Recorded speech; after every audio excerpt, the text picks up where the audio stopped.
السلام علیکم ناظرین ناظرین بہت سارے علم ہیں، علم نجوم ہے، اس کے علاوہ اور بھی بہت سارے علم ہیں، گناہ بھی بہت زیادہ ہیں، مطلب شرک گناہ ہے، اس شرک سے بھی بڑا ایک گناہ ہے علم کلام۔ اس کے بارے میں نے حیات الحیوان ایک کتاب ہے، اس کے اندر جو ہے نا اس کو پڑھا ہے، لیکن وہ ڈیپلی اس کو آج ڈسکس کر لیتے ہیں۔ ہمارے ساتھ ہیں قاضی عمار علوی صاحب، تو ان سے پوچھتے ہیں کہ علم کلام ہے کیا اور اس کا اتنا بڑا گناہ کیوں بتایا گیا ہے؟ آپ نے غالباً حیات الحیوان علامہ کمال الدین دمیری رحمہ اللہ کی کتاب پڑھی ہے۔ تو دراصل علامہ دمیری رحمہ اللہ نے بہت سارے علماء کی آراء کو جمع کیا ہے۔ جی اس کا ہم پس منظر جان لیتے ہیں کہ یہ کیا وجہ بنی کہ علم کلام پر یہ فتوے لگے، اور پھر متکلمین نے حضرات محدثین پر یہ فتوے لگائے، یعنی دونوں طرف سے یہ کام ہوا۔ اس پس منظر کو ہم جان لیتے ہیں۔ تیسری صدی کا آخر تھا، عباسیوں کی خلافت تھی، جن کے اندر بڑے مشہور عباسی خلفاء معتصم باللہ اور منصور، یہ بڑے مشہور عباسی خلفاء ہیں۔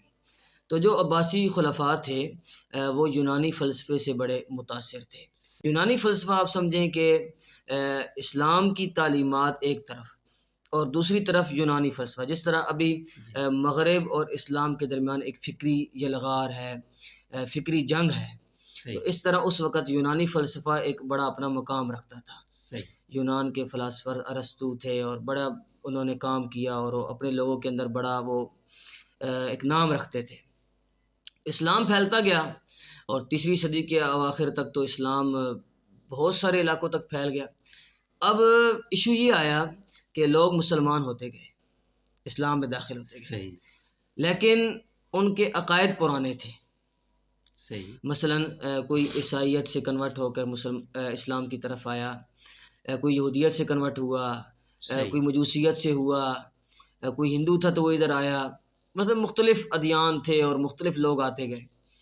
تو اب وہ اسلام کے اندر تو آ جاتے تھے، لا الہ الا اللہ تو پڑھ لیتے تھے، لیکن ایک پرابلم آ رہی تھی، وہ یہ تھی کہ ان کے جو عقائد ہوتے تھے، یعنی جس طرح یہودی، عیسائی اور مجوسی یا مشرکین مکہ اللہ تعالیٰ کی صفات کا انکار کرتے تھے۔ بے شک، یعنی کہ اب جو صفت رحمان ہے اللہ تعالیٰ کی، تو نبی کریم صلی اللہ علیہ وسلم نے صحابہ کرام کو بتایا کہ آپ یا رحمان کہہ کے دعا کریں۔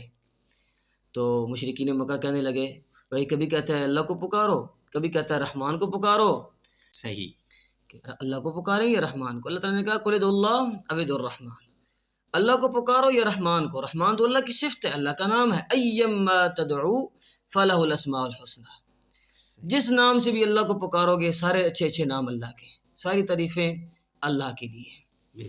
تو وہ لوگ اللہ تعالیٰ کی صفات کا انکار کرتے تھے۔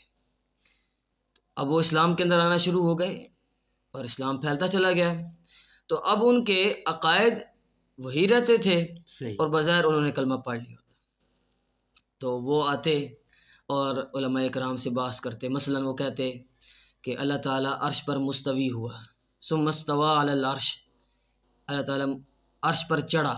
بھئی کیسے چڑھا؟ اللہ تعالیٰ انسانوں کی طرح چڑھا، یا اللہ تعالیٰ بڑا ہے یا عرش بڑا ہے؟ کیونکہ اللہ تعالیٰ عرش کے اوپر ہے، اللہ کا عرش کتنا بڑا ہے؟ اللہ کو بڑا ثابت کرو گے یا عرش کو؟ اس طرح اللہ نے کہا ید اللہ فوق ایدیہم، اللہ کا ہاتھ ان کے ہاتھوں کے اوپر تھا۔ اب اللہ کا ہاتھ کیسا ہے جی؟ میرے ہاتھ کی طرح ہے، آپ کے ہاتھ کی طرح ہے۔ یہ لوگ اعتراض کرنے لگے۔ اب جب اسلام محدود تھا یا مسلمانوں کے معاشرے کے اندر تھا، یہ صحابہ کرام تھے، صحابہ کرام کا نظریہ کیا تھا؟ سمعنا و اطعنا، سن لیا اور قبول کر لیا، بس بات ختم۔ کما یلیق، جیسے اللہ چاہے اس کے ہاتھ ہیں، جیسے اللہ چاہے وہ عرش پر مستوی ہوا، جیسے اللہ چاہے اس کا جسم ہے یا نہیں ہے، وہ کسی جہت پر ہے یا نہیں، یہ اللہ تعالیٰ کی جیسے اس کی شان کو لائق ہے۔ یہ ان کا ایمان سادہ ہوتا تھا۔ اب ایمان اچھا، پھر ایک اور مسئلہ ہوا، وہ مسئلہ یہ ہوا کہ عباسیوں نے یونانی فلاسفرز کی کتابیں منگوائیں، فلسفہ یونان کی کتابیں منگوانے کے بعد انہوں نے ان کتابوں کو ترجمہ کر دیا۔ صحیح، جب ان کتابوں کا ترجمہ کیا تو ہمارے لوگ پڑھنے لگے، اس کے اندر ارسطو کا اور افلاطون کا فلسفہ تھا، تو ان کے دماغ مزید جو ہے وہ خراب ہونے لگے۔ بگڑنا شروع۔ تو اس وقت متقدمین آئے، پہلے متکلمین جن کو کہا جاتا ہے معتزلہ۔ صحیح ہو گیا، یہ ایک الگ بیچ میں سے ایک نکلا ہے۔ متکلمین ہی معتزلہ بنے، مطلب کہ پہلے متکلمین معتزلہ تھے۔ صحیح ہو علم کلام کی بات سب سے پہلے معتزلہ نے شروع کی، اور اس کے اندر ابو علی جبائی اور بڑے بڑے ان کے علماء کرام تھے۔ صحیح۔ اب چونکہ عباسی خلفاء متاثر تھے فلسفہ یونان سے، صحیح۔ تو وہ کہنے لگے یہ جو معتزلہ ہیں یہی حقیقی علماء کرام ہیں، اچھا۔ بھائی ان کا علم ہے، یہ اللہ تعالیٰ کے استواء پر بحث کر رہے ہیں، اللہ تعالیٰ کے ہاتھ پر بحث کر رہے ہیں، اللہ کے سمع، اللہ کے بصر دیکھنا، اللہ کا سننا، اللہ کے علم، اللہ ان تمام چیزوں میں وہ بحث کر رہے ہیں، اللہ کی قدرت وغیرہ، اس تمام چیزوں کو احاطے میں لے اصل علماء کرام یہ۔ اچھا، اب ان کے مقابلے میں، ان معتزلہ کے مقابلے، اچھا معتزلہ نے ایک کام کیا، معتزلہ نے کہا کہ العقل هو الاصل، صحیح۔ عقل ہی اصل ہے، صحیح۔ بس عقل اینڈ ہے۔ انہوں نے تمام دین کو عقل کے دائرے میں لانا شروع کر دیا، اس سے نقصان ہوا۔ نقصان یہ ہوا کہ جو چیز ان کی عقل میں نہیں آئی انہوں نے اس کا انکار کر دیا، تسلیم ہی نہیں کیا۔ اس لیے معتزلہ اللہ تعالیٰ کی تمام صفات کا انکار کرتے ہیں، اللہ تعالیٰ کے سمع، بصر، اللہ تعالیٰ کلام کرتا ہے، قرآن میں کہا ہے کہ کلم اللہ موسیٰ تکلیما، بے شک۔ اللہ نے موسیٰ علیہ السلام سے کلام کیا، لیکن معتزلہ نے کہا نہیں، کوئی کلام نہیں ہے۔ تو اللہ تعالیٰ کی صفات کا انکار، کیونکہ اللہ تعالیٰ کی صفات عقل کے دائرے میں نہیں آتی۔ وہ کیسے نہیں آتی، وہ انشاءاللہ ہم آگے ڈسکس کریں گے حادث و قدیم کی بحث میں۔ صحیح۔ اچھا، ان کے مقابلے میں اب محدثین آئے۔ محدثین کا جب لفظ بولا جاتا ہے علم کلام میں یا حضرات علماء کرام کے سامنے، تو محدثین سے مراد پہلے محدثین، یعنی امام اعظم ابو حنیفہ، صحیح۔ امام مالک، امام شافعی، امام احمد ابن حنبل رحمہم اللہ تعالی علیہ مجمعین۔ یہ امام شافعی، امام بخاری، امام مسلم، نسائی، ترمذی، یہ محدثین ہیں یہ بھی، لیکن یہ بعد میں آئے۔ اول محدثین جو دوسری تیسری صدی کے اندر آ چکے تھے وہ یہ لوگ تھے۔ تو متکلمین جو محدثین کا لفظ بولتے ہیں یا عرف میں، تو وہ انہی فقہائے کرام کے بارے میں بولا جاتا ہے۔ صحیح ہو گیا۔ اچھا، اب ان کے مقابلے میں امام احمد بن حنبل رحمہ اللہ تعالیٰ آئے، پھر ان کو جیل میں ڈال دیا گیا اور ان کو اتنے کوڑے لگے کہ وہ ان کا جنازہ جیل سے اٹھا، مطلب کہ اتنا کچھ ہو چکا تھا۔ صحیح۔ تو اچھا، محدثین کیا کہتے تھے؟ محدثین کہتے تھے النقل هو الاصل، صحیح۔ عقل اصل نہیں ہے، نقل اصل ہے۔ اچھا، معتزلہ کیا دلیل دیتے تھے کہ عقل اصل ہے؟ وہ کہتے تھے کہ دیکھو عقل سے اللہ تعالیٰ نے کہا ہے کہ تم شریعت کو پہچانو، صحیح۔ کسی بھی نبی کے حق اور ناحق ہونے کا پتہ عقل سے چلے گا، صحیح۔ قرآن کا پتہ عقل سے چلے گا، صحیح۔ حدیث کا پتہ عقل سے چلے گا، صحیح۔ لہٰذا یہ وہی ہے کہ نہیں یہ عقل سے پتہ چلے گا، لہٰذا عقل اصل ہے۔ صحیح۔ محدثین کہتے تھے کہ نقل اصل ہے۔ کیوں نقل اصل کیوں ہے؟ وہ کہتے تھے کہ دیکھو کہ نقل کس نے نازل کی ہے؟ اللہ نے۔ صحیح ہو گیا۔ وہی اللہ نے نازل کی ہے، اور وہی نازل کرنے والا اللہ عقل کا خالق ہے، صحیح ہو گیا۔ لہٰذا عقل اصل ہوگی یا عقل کو پیدا کرنے والا اصل ہوگا؟ عقل کو پیدا کرنے والا۔ اور یہ بحث کیوں تھی عقل اور نقل اصل میں، یہ ہم بعد میں ڈسکس کریں گے کہ اس کے ثمرات کہاں نکلے اور کیا کیا اس نے خرابیاں کی۔ برکیف امام احمد بن حنبل رحمہ اللہ تعالیٰ ان کے مقابلے میں آئے اور انہوں نے اس کو روکا۔ اچھا قاضی صاحب، یہ جو اتنا باس بڑا ہے، یہ آپس میں بحث و مباحثہ ہوا، تو اس کا آخر کار نتیجہ کیا نکلا ہے پھر؟ نتیجے کی طرف تو ہم ڈیپلی جائیں گے، تمام چیزیں انشاءاللہ اس پہ ڈسکس کریں گے، صحیح ہو گیا۔ شاید اس کو ہم ایک دو سیگمنٹ میں لے جائیں۔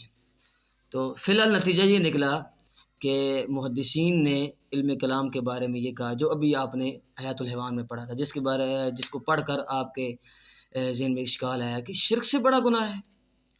اچھا، اصل میں نا علامہ دمیری اقوال نقل کر رہے تھے، محدثین کے اقوال انہوں نے نقل کیے کہ کن کن محدثین، ابھی میں انشاءاللہ آپ کے سامنے کچھ اقوال نقل کرتا ہوں۔ پہلے یہ بات سمجھ لیں کہ شرک سے بڑا گناہ علم کلام نہیں ہے۔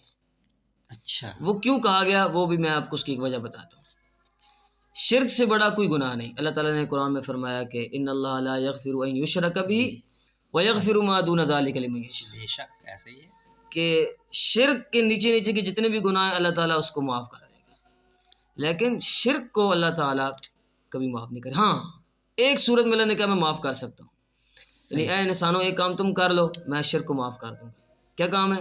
حتی یلج الجمل فی سم الخیاط، کہ تم اونٹ لو اور اس کو سوئی کے نکے سے گزار دو، جسے ہم سوئی کا سرا کہتے ہیں، جس کے اندر سے ہم طاقت، اس کے اندر سے اونٹ گزار دو تو میں مشرک کو معاف کر دوں گا.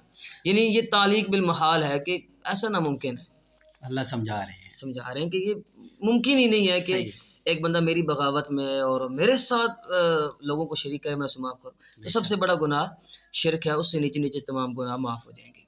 قاضی ابو یوسف رحمہ اللہ تعالیٰ امام اعظم ابو حنیفہ رحمہ اللہ تعالیٰ کے بڑے مشہور شاگرد ہیں، قاضی چیف جسٹس مقرر ہوئے. تو انہوں نے کہا کہ العلم بالکلام جہل والجہل بالکلام علم. علم کلام سے جو جاہل ہے وہی اصل عالم ہے، اچھا، اور جس نے علم کلام حاصل کیا وہ جاہل بن گیا. یعنی یہ اتنا بڑا فتویٰ کہ آپ ایک علم کو ہی جہالت کا گڑھ کہہ دیتے ہیں. پھر امام شافعی رحمۃ اللہ علیہ نے کہا کہ ان علم الکلام لیس بعلم شرعی، کہ جو علم کلام ہے یہ کوئی شریعت کا علم نہیں ہے، یہ بس عقل کے ٹکوسلے ہیں، ایک مفروضہ گھڑا، اس کے مقابلے میں ایک منطق کے ذریعے. اصل میں یہ منطقی طریقہ کیوں آیا؟ کیونکہ افلاطون اور ارسطو اور یہ جو فلاسفر تھے یہ منطق کا سہارا لیتے تھے. صحیح ہو گیا. یعنی تصور، قدیم، نتیجہ اور یہ تمام چیزیں ملا کر وہ ایک کھچڑی پکاتے تھے. کھچڑی ہم اپنی زبان میں سے کہہ لیتے ہیں، یا مطلب وہ اس طریقے سے بحث کرتے تھے. یعنی وہ عقل کا ایک مفروضہ گھڑا، ایک مفروضہ گھڑا اس کا نتیجہ نکال لیا، ساری عقلی وہ دلیل دیتے تھے، عقلیات سے بحث کرتے تھے. صحیح ہو گیا. محدثین نے کہا کہ یہ اہل بدع اور اہل ضلالہ، اہل ہوا ہیں، یعنی یہ اپنی خواہشات کی پیروی کرنے والے لوگ ہیں اور دین کو اپنی خواہشات کے تابع کرنے والے لوگ ہیں. صحیح ہو گیا.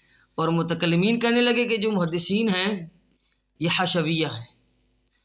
اب یہ ایک گالی ہے بہت سخت، حشویہ، اگر ہم اس کے لفظی معنی میں جائیں، لیکن ہم اس کو بھی یہاں یہ کہہ دیتے ہیں، حشو کہتے ہیں کسی چیز کا زائد ہونا، یعنی فضول ہونا. صحیح. تو متکلمین کہنے لگے کہ محدثین حشوی ہیں، یعنی اس قدر آپس کی جنگ شروع ہوگی. تو ایک جہد مقرر ہو گئی محدثین کی اور ایک جہد مقرر ہوگی متکلمین کی، اور یہ آپس میں دیوار فاصل آ گئی. اب ہوا اس طرح کہ تیسری صدی کے اندر، یہ آخر کے اندر اور پھر چوتھی صدی کے اوائل کے اندر یہ بحث گرما گرم رہی، اور حضرات محدثین کے جنازے اٹھتے رہے اور ان کو کوڑے لگائے گئے، اور بہت نہ ظلم ہوتا رہا. بہت. اصل میں کسی بھی علم کو تقویت اس وقت ملتی ہے جب بادشاہ اس کو اپنا لیتے ہیں. اچھا، یہ ایک حقیقی بات ہے. تو اس وقت معتزلہ کے جو اثر و رسوخ تھا وہ بادشاہوں تک پہنچ چکا تھا، اور محدثین کرام کے فتوے تھے کہ جو بادشاہوں کے دربار سے نکلے گا تو وہ علماء سو میں سے ہے، اور وغیرہ وغیرہ، یعنی کہ وہ کنارہ کش لوگ تھے اور اللہ اللہ کرنے والے لوگ تھے. اور معتزلہ تو وہ تیز تراز لوگ تھے، عقلیات پر محنت کی اس چیز پہ. تو ہاں انہوں نے بادشاہوں پر محنت. صحیح ہو گیا. کہ بادشاہوں کو انہوں نے اپنے مطلب بادشاہ پہلے بھی وہ فلسفہ یونان کے قریب تھا. صحیح ہو گیا. تو اوپر سے انہوں نے اور عقلیات داخل کی، تو یعنی کہ وہ عقلی دلیلی لے گئے، عقل سے استعمال کر کے بادشاہوں کو گھیرو کرنا شروع کر. بادشاہوں کو انہوں نے اپنے ساتھ ملایا اور اس طرح. صحیح. تو اچھا، اب متکلمین نے ایک نیا نظریہ کھڑا اور ایک نئی چیز کو ایجاد کیا، اور کہا کہ متکلمین نے کہا کہ جو چیز عقل میں آئے گی وہ قبول ہے، اور جو چیز عقل کے مخالف آئے گی وہ ہم اسے رد کر دیں گے.